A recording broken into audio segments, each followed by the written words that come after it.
This video is the property of Hill Oral Surgery. Any distribution is prohibited. Hi, I'm Dr. Marcus Hill. Thank you for taking the time to watch this consent video on wisdom tooth removal. And thank you for trusting me with your care.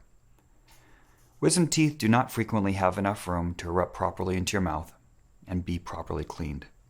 Most of the time they cause more harm than they do good. If your dentist recommended that they be removed, then I'm happy to help.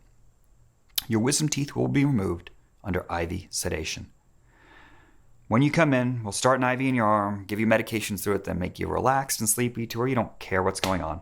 And when you look back, you're very unlikely to remember anything that happened.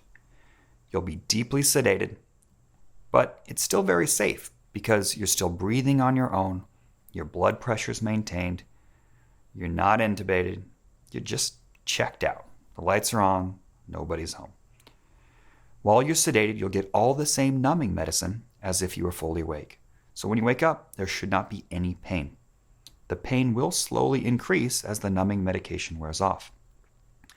You'll want to take a non-steroidal anti-inflammatory drug like ibuprofen if you're able to take it as soon as you get home.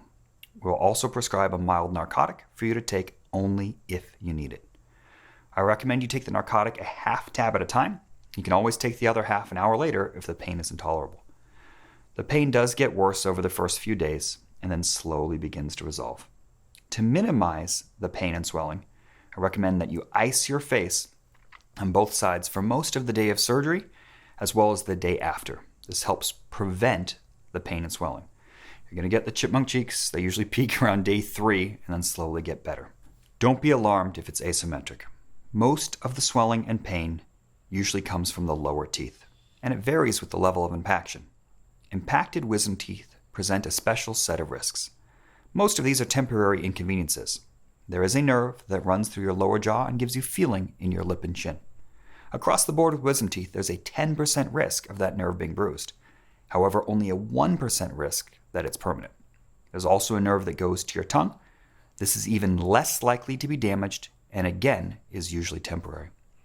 Both of these nerves will be numb for most of the day of surgery. This is from the numbing medication. The upper teeth are near the sinus cavity, and there's often only an eggshell-thin piece of bone between the tooth and the sinus cavity. If there is any hole in this and you blow your nose, you could blow bacteria from the sinus into the healing socket and cheek. Air passage can delay the healing, cause an infection, and take weeks to resolve. May even require an additional procedure. And although the risk of serious sinus complications is low, if we warn you about your sinus, try to avoid blowing your nose for at least the first week following surgery. If you have sinus irritation, over-the-counter sinus decongestants are recommended. You can also use saline spray that you spray into your nose and gently inhale. But try to avoid blowing your nose out. The most common complications, though, are bleeding and infection. If you don't have bleeding problems and you're not on blood thinners, this risk is really low. Day of surgery, just bite down on the gauze, follow the post-op instructions, and that's unlikely to be a big issue. Infection, however, though, is a legitimate risk. I recommend that you start the prescription strength mouth rinse and the antibiotic that I write for the day before the surgery and continue them for the week afterwards to minimize the risk. Another complication is root fracture. If a small piece of the root breaks off, we may choose to leave it behind. This is unlikely to be a big issue. If we leave it behind, it will likely stay put. If it ever does come to the surface, it is unlikely to be a big issue.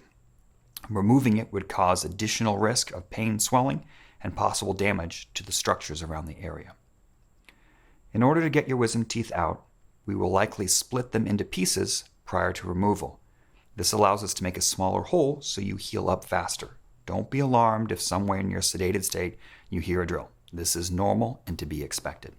I place sutures in most sites to help you heal faster. They are unnecessary and will not be replaced when they fall out, no matter how soon. The sutures dissolve on their own, and there is nothing you need to do with them. Don't pay them any attention. Please read through the detailed consent form you were just given. The paper consent, rather than this video, is the actual consent. You may also visit my website, hilloralsurgery.com, for more information about me and to watch this video again. On the day of surgery, there are 2 important things that you must do. First, have nothing to eat or drink for 8 hours prior to the surgery. This includes water, nothing to eat or drink the morning of surgery. Second, you'll need a driver to come with you, stay with you the whole time, take you home afterwards, and take care of you after the surgery. Now, I look forward to meeting you on the day of surgery. Don't be nervous. This is so much easier and safer than you imagine it to be. Thank you for your time and trust. Have a good day.